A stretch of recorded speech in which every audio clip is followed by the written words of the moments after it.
Es la mañana en el continente americano. Cuando atardece en Europa y cae la noche en Asia. Así despierta el continente americano y transcurre el día y la noche en el resto del mundo. La mañana. ¿Qué tal? Muy buenos días, bienvenidos a la mañana de NTN 24. Gracias por su sintonía, gracias por su preferencia. Como siempre, los invitamos a que reporten su sintonía a NTN 24 a través de las cuentas de Twitter que aparecen en su pantalla y mi cuenta personal como @Joely Ramírez. Vamos de inmediato. Como ya le decía, el presidente de Estados Unidos lanzó su campaña a la reelección en el estado de Florida, considerado clave para mantenerse en la Casa Blanca. La lucha contra la migración irregular sigue siendo una de sus principales banderas y volvió a prometer la construcción del muro fronterizo con México. En el mitin político en la ciudad de Orlando se refirió a las investigaciones sobre la trama rusa. Aseguró que fue víctima de la cacería de brujas más grande de la historia. El mandatario insistió en su inocencia. We had such luck in Orlando. We love being in Orlando. Thank you. Vamos a saludar en Sao Paulo, Brasil, a Hannah Nelson, exdiplomática del Departamento de Estado de Estados Unidos, analista experta en política exterior.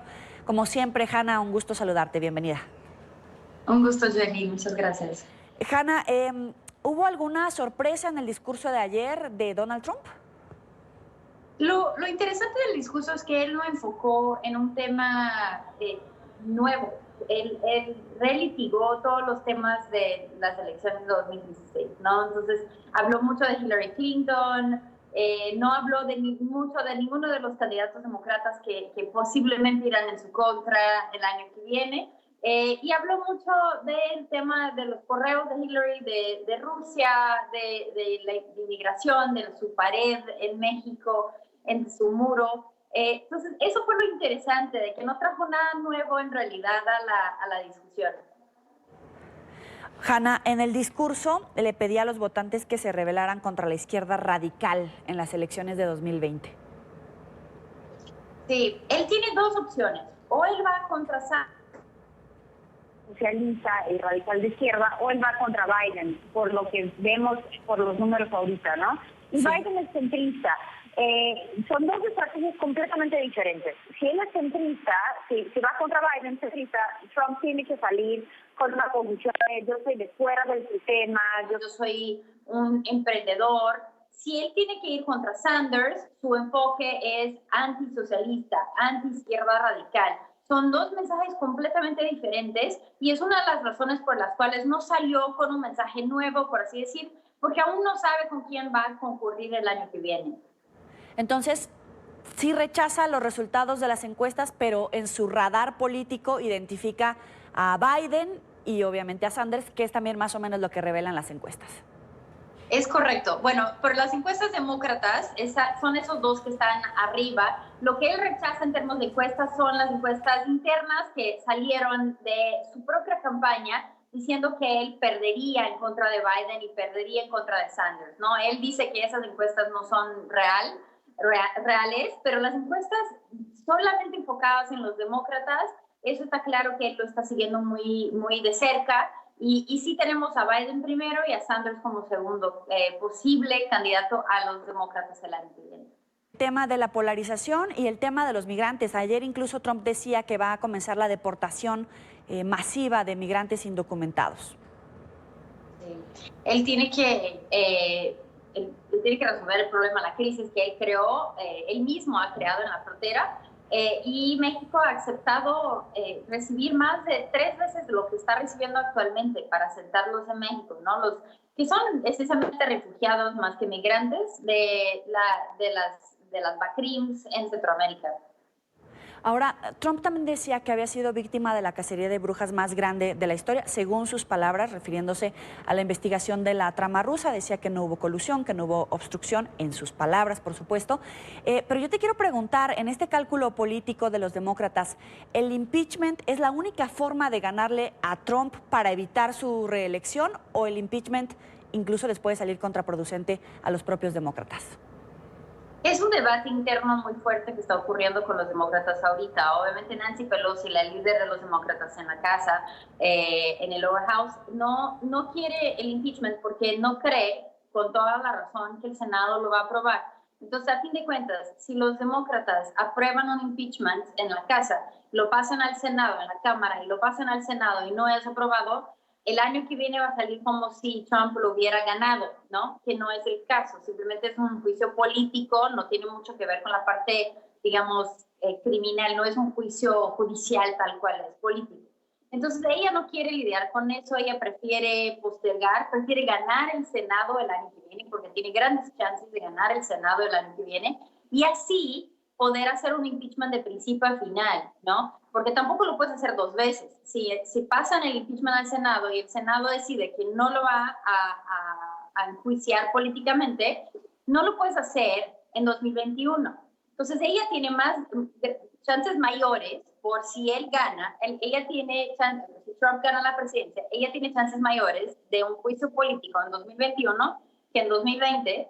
Y aparte, le va a dar mucho gas a la campaña de Trump diciendo que los demócratas están en contra en un juicio que no es, que es político y no judicial, que él es la víctima, y ella no lo quiere dar a ese gas, no quiere dar ese gas a la campaña de Trump el año que viene.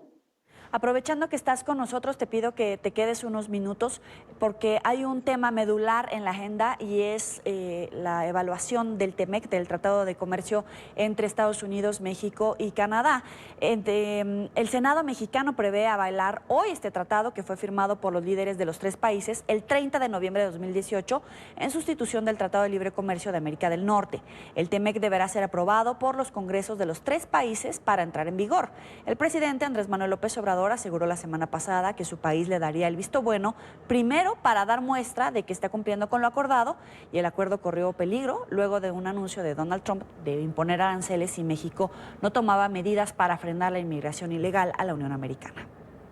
Se va a ratificar por parte del Senado mexicano el Tratado de Libre Comercio. Esto va a ayudar también mucho.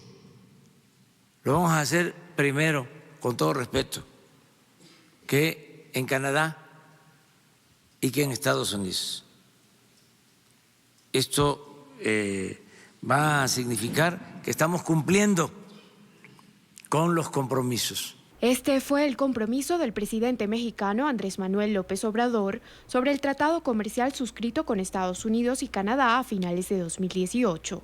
Y este miércoles está previsto que el Senado vote sobre el acuerdo, lo que constituirá el paso final por parte de la nación azteca para avanzar con su implementación. El 30 de noviembre de 2018, durante la celebración del G20, los líderes de los países de América del Norte firmaron un nuevo tratado comercial, en reemplazo del Tratado de Libre Comercio vigente desde 1994. El acto se produjo en el último día en el poder de Enrique Peña Nieto. El aún presidente de los mexicanos se refirió al tratado alcanzado como un nuevo capítulo en la historia de cooperación entre Estados Unidos, Canadá y México. El acto que formalizamos hoy es una muestra de que México, Estados Unidos y Canadá, cercanos no solo por la geografía, sino por los valores y anhelos que comparten, están listos para iniciar una nueva etapa en su historia compartida. Por su parte, Donald Trump, quien presionó por lograr un nuevo acuerdo desde su llegada a la Casa Blanca, lo calificó de histórico y aseguró que el TEMEC será fuente de oportunidades para los ciudadanos. Estas nuevas provisiones beneficiarán el desarrollo de nuevas tecnologías en nuestras naciones, llevando a mayor crecimiento y oportunidades en nuestros países y en toda Norteamérica. El acuerdo busca minimizar la deslocalización de empleos fuera de la región. Al menos 75% de las partes de los automóviles deben ser fabricadas en Norteamérica, frente al 62% que establecía el TLCAN. El 40 y el 45% del vehículo tendrá que ser producido por trabajadores que ganen como mínimo $16 la hora. Incluye también nuevas provisiones sobre el comercio digital y propiedad intelectual. Hanna, ¿está en riesgo o no el TEMEC? Está en riesgo por los demócratas en Estados Unidos más que nada. Tanto México como Canadá están aprobando en sus propios senados, congresos, cámaras y senados, el TEMEC para poder forzar a los americanos y en particular a los demócratas en Estados Unidos a aprobarlo antes de las elecciones.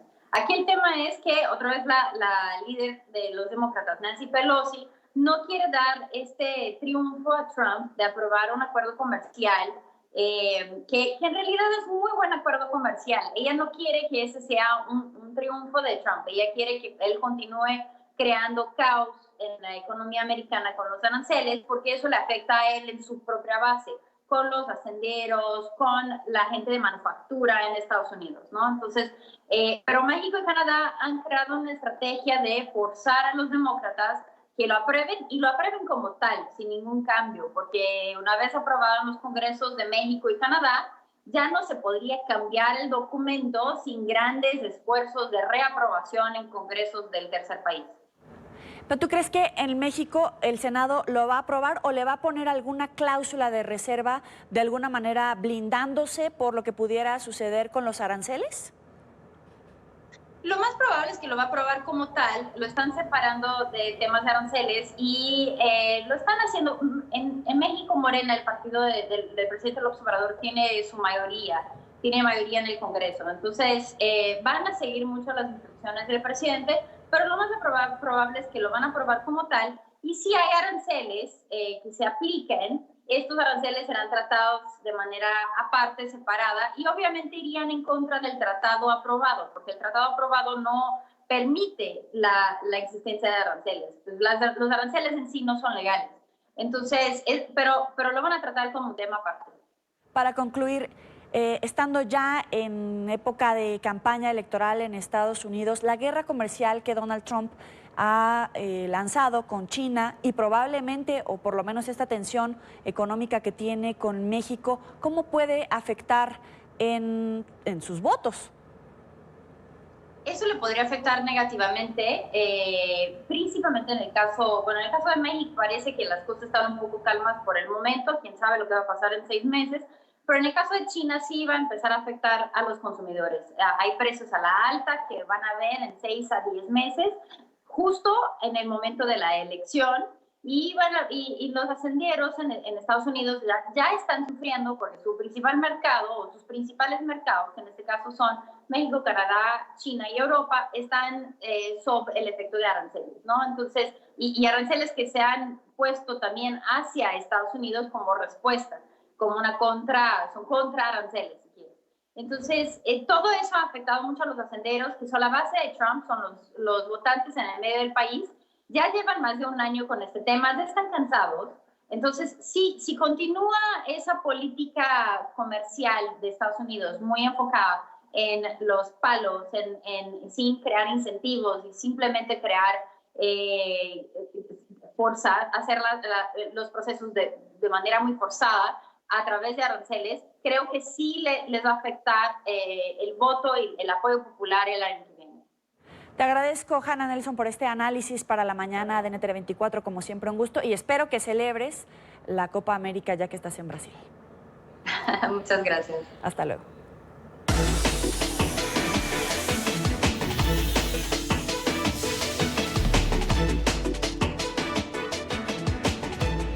Los periodistas de NTN 24 en Miami, Nueva York y Washington tienen la agenda informativa de lo que es noticia a esta hora en la Unión Americana. El presidente de Estados Unidos, Donald Trump, anunció que Patrick Shanahan no seguirá al frente del Pentágono y en su reemplazo nombró a Mark Esper como secretario de Defensa.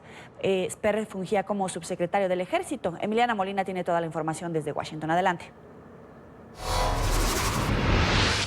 Hola, ¿qué tal? Muy buenos días. Pues aún no está claro si Trump nominará a Esper para que mantenga el cargo en Washington, pues están hablando de otros posibles candidatos, como por ejemplo el secretario de Asuntos de Veteranos Robert Wilkie, el general retirado del ejército Jack Keane también es otro posible candidato, lo cual deja al Pentágono con un vacío de liderazgo según algunos expertos, y más mientras continúa escalando la tensión con Irán. Pero también se está considerando posiblemente el senador Tom Cotton, republicano de Arkansas. Sin embargo, no está claro si este dejará su puesto en el Senado para irse al Pentágono. Por su parte, Patrick Shanahan, el actual jefe en funciones del Pentágono, se retiró después de que saliera a la luz informes donde detallaron su polémico divorcio, incluido un incidente en el que su hijo presuntamente atacó a su ex esposa con un bate de béisbol. Esto según lo que informa el Washington Post. La oficina del Consejo de la Casa Blanca y otros altos funcionarios de la administración supuestamente tenían conocimiento de los registros de divorcio de Shanahan durante más de un mes. Esto según fuentes de la administración. Pero Trump dijo a los periodistas que se enteró por primera vez de las acusaciones de abuso doméstico el día de ayer. El mandatario publicó a través de su cuenta de Twitter que Shanahan decidió renunciar porque quería compartir más tiempo con su familia. El ex subsecretario Shanahan asumió la jefatura del Pentágono de forma interina en diciembre tras la dimisión de James Mattis. Desde Washington, Emiliana Molina, regreso al Centro Internacional de Noticias. Gracias, Emiliana. La sede general de la ONU en la ciudad de Nueva York recibe hoy al canciller de México, Marcelo Ebrard. El jefe de la diplomacia mexicana tendrá una reunión privada con el secretario general de Naciones Unidas, Antonio Guterres. La reunión sucede en medio de la crisis en las Américas por migrantes que desean llegar a la Unión Americana. La noticia la tiene nuestro periodista Alejandro Rincón. Muy buenos días, adelante.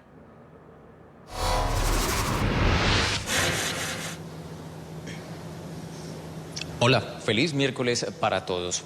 La Secretaría General de la Organización de Naciones Unidas, donde nos encontramos ahora, es el epicentro de un encuentro crucial para la implementación de un plan regional que busca neutralizar la afluencia de inmigrantes indocumentados y solicitantes de asilo que proceden de América Central con destino hacia los Estados Unidos. En el centro de todo ello, México y su gobierno, en particular el jefe de la diplomacia mexicana, Marcelo Ebrard, quien plantea avanzar en el nivel de alianza y de cooperación con Naciones Unidas de forma tal que México por sí solo no sea el único país que haga frente a esta crisis regional por los migrantes principalmente procedentes de Centroamérica. Justo en las últimas horas o las horas previas a este encuentro aquí en la ciudad de Nueva York, funcionarios del gobierno de Andrés Manuel López Obrador tuvieron discusiones con ACNUR, que es la Agencia de las Naciones Unidas para Asuntos de Refugiados, con el objetivo de establecer un plan coordinado regional para atender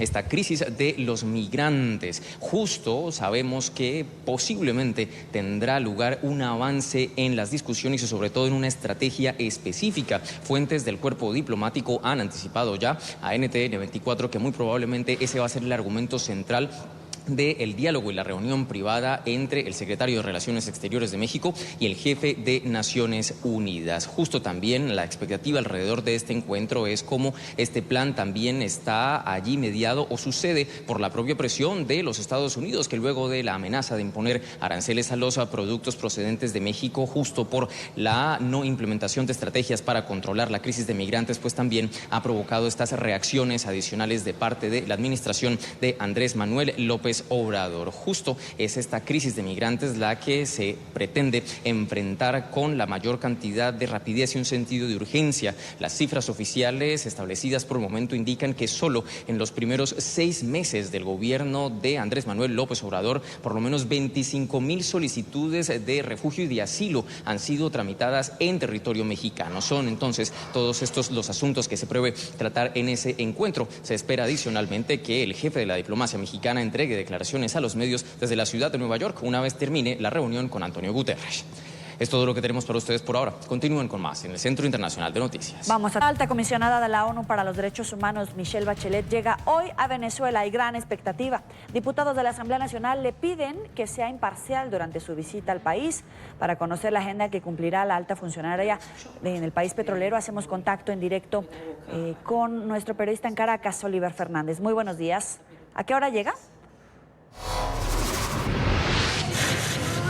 Un buen día para ti, Joely, un gusto saludarte desde la capital venezolana. Se espera que la alta comisionada para los derechos humanos, Michelle Bachelet, llegue a Venezuela a eso de las 6:10 de la tarde, hora de Venezuela. Así lo han anunciado las personas que ya se encuentran acá. Tenemos entendido que son 4 las personas que se encuentran acá en su representación y se espera que venga en un vuelo proveniente de Panamá. Sin embargo, Ruth, bueno, ya, Joely, ya se están organizando los ciudadanos acá en Caracas. Se realizarán diferentes manifestaciones en toda la capital, así como también en todo el país. Algunos ciudadanos han dicho que Michelle Bachelet ha debido entrar por Maracaibo, por el estado Zulia, que ha sido uno de los más golpeados por la crisis humanitaria, sobre todo por la crisis eléctrica. Hay urbanizaciones que pasan hasta 72 horas sin luz. También los diputados a la Asamblea Nacional se han pronunciado, han dicho que es importante que Michelle Bachelet traiga su propia agenda y no la que pretenda imponer el régimen de Nicolás Maduro. Es necesario, Joely, que Michelle Bachelet pueda visitar a los denominados presos políticos. Recordemos que son más de 700 presos políticos los que aún continúan en diferentes cárceles en el país. Y es necesario que también visite los hospitales, sobre todo el Hospital de Niños acá en Caracas, donde han muerto varios menores en las últimas semanas. Recordemos que en una semana nada más murieron 6 niños esperando un trasplante de médula. Pero vamos a ver qué fue lo que dijeron los diputados a la Asamblea Nacional. Se mueren los enfermos crónicos, están condenados a muerte. Han muerto más de 5.000 pacientes renales en los últimos meses. 10.000 están condenados a morir. Y todo enfermo crónico en Venezuela o huye o está condenado a la misma suerte. Oír al pueblo venezolano, ver el sufrimiento del pueblo venezolano y palpar lo que está ocurriendo. Por esa razón nos gustaría, sobre todo como zuliano, como habitante de la provincia venezolana, que la señora Bachelet no se quedara solo en Caracas. Quiero hacerte una pregunta sobre si Bachelet tiene previsto reunirse con Guaidó, porque sería un reconocimiento a su presidencia interina. ¿Hay o no hay información? Porque en cualquiera de los dos sentidos es una noticia.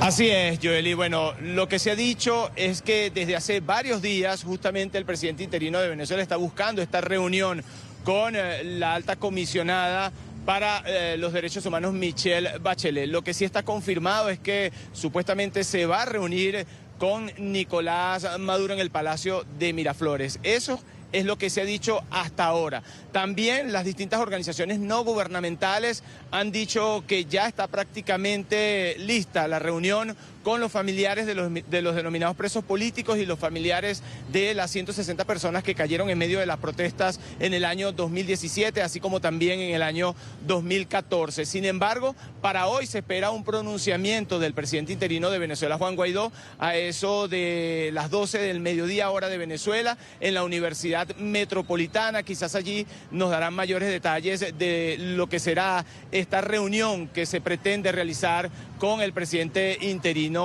de Venezuela. Por otra parte, Joely, también los 59 colombianos que se encuentran presos acá en Venezuela, que han sido acusados supuestamente de ser paramilitares, se pronunciaron desde el recinto penitenciario ubicado en La Yaguara, acá en Caracas. Ellos le han pedido también a Michelle Bachelet que los visite para que pueda entender qué es lo que está ocurriendo dentro de este centro penitenciario y sobre todo sobre su causa. Se ha dicho que estos 59 colombianos que han sido acusados de ser paramilitares ni siquiera se conocían. Son personas que vivían en Venezuela, indocumentados sí, pero que tienen familias y personas que supuestamente son inocentes. Así también lo han dicho sus abogados, quienes también han dicho que no hay pruebas por ningún lado de que estas personas sean paramilitares. Pero vamos a ver qué fue lo que dijeron estos 59 colombianos desde este recinto penitenciario.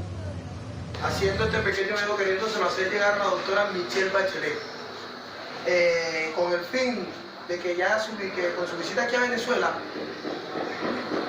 haga un pequeño paréntesis en nuestro caso y nos ayude, ya que son ya casi 3 años de esta absurda detención donde la cual está padeciendo nuestra familia. El nombre no solo de nosotros, sino de nuestra familia. Le pedimos que por favor nos ayude en nuestro caso. Se lo pedimos de lo más profundo de nuestros corazones. Vuelvo y reitero, no solo por nosotros, sino por nuestra familia, los hijos, las esposas, las madres, los padres, los hermanos que están padeciendo igual que nosotros nuestro injusto encierro, ya que saben que somos inocentes. Por favor, le pido que nos ayude. Libertad. Ruth, mientras tanto, Joelín, nosotros vamos a estar cubriendo todas las protestas que se realizarán durante la mañana del día de hoy. En la tarde bajaremos también hasta el Aeropuerto Internacional de Maiquetía para esperar entonces a la alta comisionada para los derechos humanos, Michelle Bachelet. Es la información, Joelí, que manejamos desde la capital venezolana. Regresamos contigo a la mañana de NTN 24. Oliver, es un gusto como siempre saludarte. De ahora en adelante para ti seré Ruth Joelí. Yo sé que la extrañas. Te mando un beso. Buen día. Avanzamos. Buen día. La Feria del Libro en Madrid se despidió este año de su edición número 78 con un récord en el aumento de 14% de las ventas de aproximadamente 550,000 ejemplares. Nuestro periodista en España, Marcelo Moncayo, participó de la muestra con su primer libro que enseña conceptos y herramientas básicas del mundo audiovisual. Una red comprometida con las realidades de los hispanos. La experiencia de más de 25 años en medios de comunicación y el campo de media training estuvo en esta ocasión en la edición número 78 de la Feria del Libro en Madrid, donde la editorial Amarante presentó el libro Media Training, guía para hablar frente a una cámara de video. El autor es el periodista de NTN y Noticias RCN, Marcelo Moncayo Badilla. La obra ya está disponible para los lectores en el portal web de la editorial amarante.es. Los interesados podrán acceder a las fotografías a color y a la colección de videos que trae el libro a través de los códigos QR para reforzar el contenido. En la actualidad todos somos potenciales comunicadores. El hecho de tener un teléfono celular con una cámara incorporada nos da la posibilidad de comunicarnos de una forma más inmediata y con mayor difusión. Y por eso debemos conocer las normas del mundo audiovisual para que el mensaje que deseamos transmitir sea efectivo. Media Training, guía para hablar frente a una cámara de video, plasma en más de 200 páginas un modelo teórico práctico para quienes lo adquieran. Marcelo Moncayo compartió algunos momentos con varios de los asistentes a la feria, quienes se acercaron hasta la caseta de la librería Gastambide en el Parque del Retiro para adquirir el libro firmado por él mismo. En este texto el lector podrá conocer la manera en que nuestra comunicación se verá reforzada al tener conciencia de elementos como la comunicación no verbal, la terminología audiovisual, el miedo escénico y el uso efectivo de la cámara de nuestro teléfono. Este año la Feria del Libro, que contó con República Dominicana como país invitado de honor, cerró con la asistencia de 2.3 millones de lectores, una facturación de 10 millones de euros en ventas y 1.800 escritores. El evento estuvo bajo el lema Una historia a cada paso. Gracias por seguir con nosotros en la mañana de NTN 24, 8:51 en Bogotá, Quito, Lima, Panamá, Ciudad de México. Gracias, por supuesto, por estar con nosotros. Vamos con la información. Se venció el plazo. La opositora Alianza Cívica en Nicaragua denunció que el régimen de Daniel Ortega incumplió el acuerdo de liberar a todos los considerados presos políticos y manifestantes antes del 19 de junio, como se había acordado en medio de las negociaciones para poner fin a la crisis política. Los detractores del régimen aseguran que aún quedan 84 personas detenidas por participar en las manifestaciones antigubernamentales de 2018. Por su parte, el gobierno dijo que sí cumplió con el acuerdo, pues todos los llamados presos políticos están en libertad y que los últimos manifestantes fueron liberados en grupo el pasado 10 y 11 de junio. La oposición aseguró que de no concretarse la liberación volverá a las calles. El gobierno interino de Venezuela solicitó formalmente a la Fiscalía General de Colombia que investigue los presuntos hechos de corrupción que involucran a 2 delegados de Juan Guaidó en malversación de fondos de ayudas humanitarias en la ciudad fronteriza de Cúcuta. El embajador del mandatario interino, Humberto Calderón Berti, presentó la denuncia formal ante las autoridades colombianas. El diplomático dijo que los hechos son investigados por Venezuela desde hace 2 meses y medio. Queremos establecer un precedente, indistintamente del monto. Ahora, ¿en qué consistía? Básicamente facturas adulteradas, relaciones de gastos sin comprobantes, gastos, malversación de algunos de los recursos, ese tipo de cosas. Pero la profundización de toda la investigación tendrá que adelantar a la Fiscalía con sus mecanismos que para eso que tiene. Es decir, ¿qué esperamos nosotros en la investigación de Fiscalía sobre los 2 ciudadanos que están señalados de presuntamente malversar recursos? Que esclarezcan sin ningún tipo de obstáculos, como si lo tiene la justicia en Venezuela, la verdad. Y si las pruebas que se han presentado, los informes que se han presentado, dieran con la responsabilidad de estos 2 ciudadanos venezolanos o de cualquier otro que pueda engrosar esta investigación, repito, cárcel para los corruptos sin contemplación, sea quien sea. El presidente interino de Venezuela, Juan Guaidó, respondió al fiscal general del régimen que lo acusó de ser el autor intelectual por la malversación de fondos de la ayuda humanitaria. Dijo que, contrario al madurismo, que se ha negado a investigar los escándalos de corrupción en su administración, él sí ha ordenado una investigación para esclarecer las denuncias contra sus representantes. Hoy salió el usurpador de funciones en Fiscalía también a abonar en un terreno que no es. Les quiero decir algo, aquí el problema que tiene Venezuela es precisamente la corrupción que durante 20 años ustedes se han negado y han ocultado. Aquí una vez y otra vamos a dar la cara al pueblo de Venezuela. Aquí la emergencia humanitaria la vamos a atender. Amnistía Internacional pidió al gobierno peruano dar marcha atrás a la nueva medida migratoria para ciudadanos venezolanos. La directora ejecutiva de la ONG instó al gobierno de Martín Vizcarra para revocar la exigencia de visa a los migrantes venezolanos. Según Marina Navarro, la medida puede alentar un mensaje xenófobo y va en contravía del discurso que ha mantenido el país como líder del Grupo de Lima de abrir y proteger a los ciudadanos venezolanos que huyen de la crisis. Migrantes centroamericanos aseguran estar preocupados por el despliegue de la Guardia Nacional de México en la frontera con Guatemala. El gobierno de Andrés Manuel López Obrador completó este martes el despliegue de alrededor de 6,000 efectivos en esta zona limítrofe para impedir el tránsito de indocumentados hacia Estados Unidos como parte del acuerdo migratorio con Washington para evitar la imposición de aranceles. Algunos de los migrantes huyen de la pobreza y la violencia en países como El Salvador, Honduras y Guatemala. Tienen atemorizados porque andan en todas partes, nos piden documentos, muchas veces ha llegado casos que hasta nos han roto los documentos y eso es el miedo de nosotros, porque no tenemos en sí alguien que nos esté resguardando, sino más bien alguien que nos esté persiguiendo. Venimos de nuestro país con el miedo de que la misma policía también hace lo mismo y nos venimos a encontrar con lo mismo aquí también. Hope Hicks, exdirectora de comunicaciones del presidente Donald Trump, se convertirá este miércoles en el primer miembro de su círculo interno en testificar ante el panel del Congreso que encabeza una investigación sobre la posible obstrucción de la justicia por parte del mandatario. Hicks fue una de las colaboradoras más cercanas de Trump antes y durante su primer año en la Casa Blanca.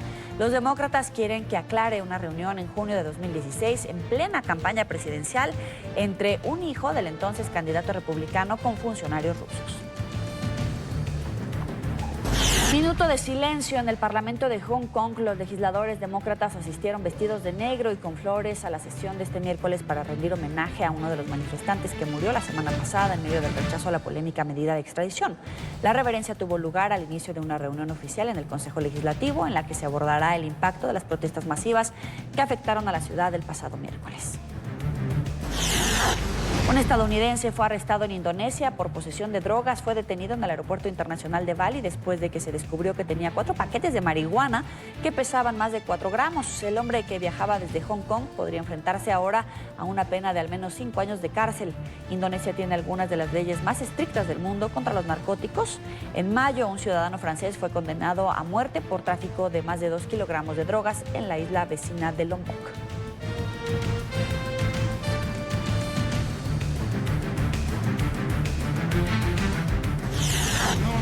Y esta desoladora imagen le da la vuelta al mundo. Visiblemente débil y agotada, esta osa polar fue localizada en una ciudad en el norte de Rusia. La hembra se alejó al menos 1,000 kilómetros de su hábitat natural para buscar comida. Internacionales aliados en la lucha contra crímenes medioambientales. 15 periódicos de países como Francia, Alemania, Reino Unido, Israel y plataformas digitales de Colombia, Sudáfrica, Suiza y Bélgica han puesto en marcha el proyecto Green Blood o Sangre Verde, con el que no solo expondrán escándalos del medio ambiente, sino específicamente casos por los que fueron asesinados varios comunicadores sociales mientras los investigaban. Representantes de la IDEA han señalado que 13 periodistas han muerto en todo el mundo desde 2009 cuando realizaban trabajos sobre crímenes medioambientales. Otros sufren persecución, intimidación y acoso al intentar presentar la verdad sobre el tema. La minería de arena en India, del níquel en Guatemala y del oro en Tanzania han sido el objetivo de estas investigaciones. El periodismo medioambiental junto al reporterismo de guerra se han convertido en las áreas más peligrosas del gremio.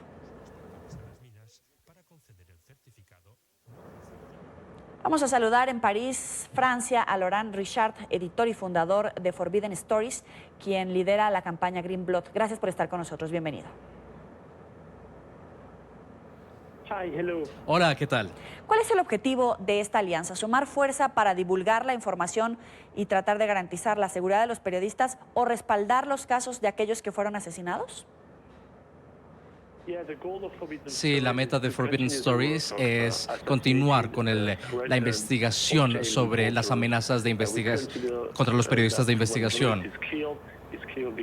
Han sido asesinados por revelar la información. Entonces, en cuanto a Green Blood, lo que hemos hecho era trabajar con diferentes organizaciones para avanzar en las investigaciones de escándalos ambientales, y algunos de sus periodistas fueron encarcelados, fueron arrestados o fueron asesinados.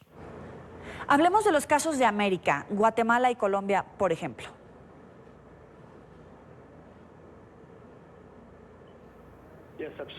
Sí, absolutamente.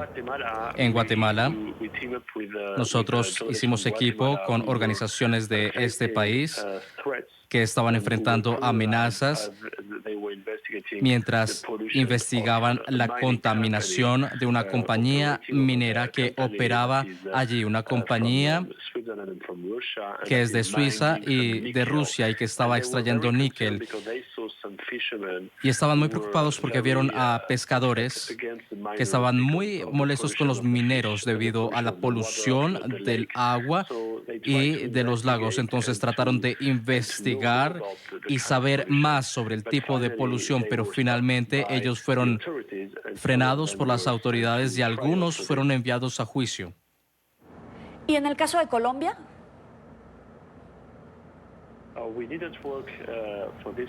No trabajamos para este proyecto sobre la mina colombiana.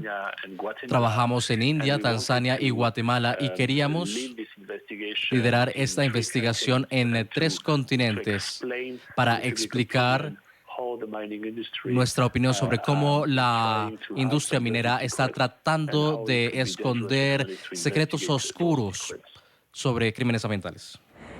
¿Hay colusión entre autoridades y empresarios para cometer delitos ambientales o incluso va más allá de redes de tráfico, ya que usted menciona el tema de los mensajes ocultos o los secretos? Sí, absolutamente. Es un punto importante. Lo que nosotros vimos en las diferentes investigaciones en estos 3 continentes es que siempre es la misma historia. Hay una mina, una compañía minera que viene de un país rico y que se sitúa en algunos lugares donde hay mucha pobreza y está extrayendo oro, níquel. Y en la mayor parte del tiempo hay mucha corrupción, y debido a esa corrupción algunas autoridades locales no investigan la contaminación. Entonces es por eso que es muy peligroso para los periodistas investigar este tipo de situaciones, porque en verdad son muchos y las autoridades no les gusta para nada que los periodistas investiguen casos de contaminación de una compañía minera que está entrando en corrupción. Entonces es algo muy importante que nosotros queríamos revelar en los 3 continentes. Y investigamos también violaciones a los derechos humanos en Tanzania. Lo que nosotros hicimos en este proyecto en Guatemala no fue solamente revelar las historias de América Central, sino también de los minerales que están viajando a todo el mundo. Igual en el caso de Tanzania, el oro está yendo a las refinerías y están siendo enviados a grandes compañías. Para concluir, ¿se desprecia los crímenes ambientales, menospreciando también el impacto en la vida humana, en la vida del planeta, a pesar de todas estas investigaciones por parte de las autoridades?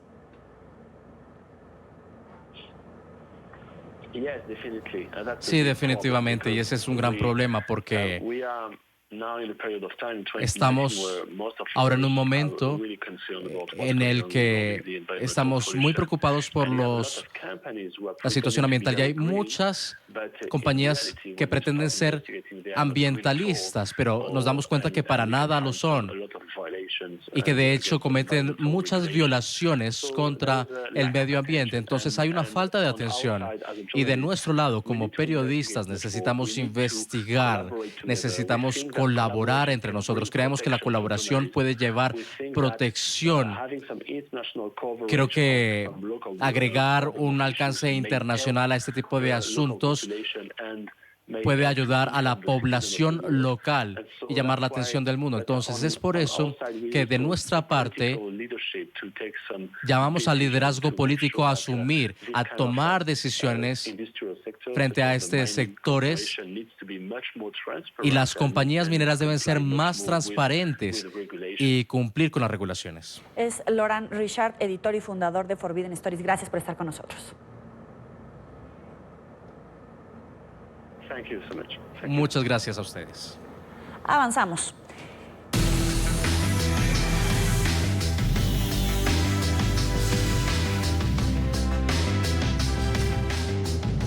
En Madrid, la Agencia de las Naciones Unidas para los Refugiados, ACNUR, presentó su informe Tendencias Globales 2018. Según ACNUR, los venezolanos encabezaron el año pasado la lista mundial de nuevos solicitantes de asilo.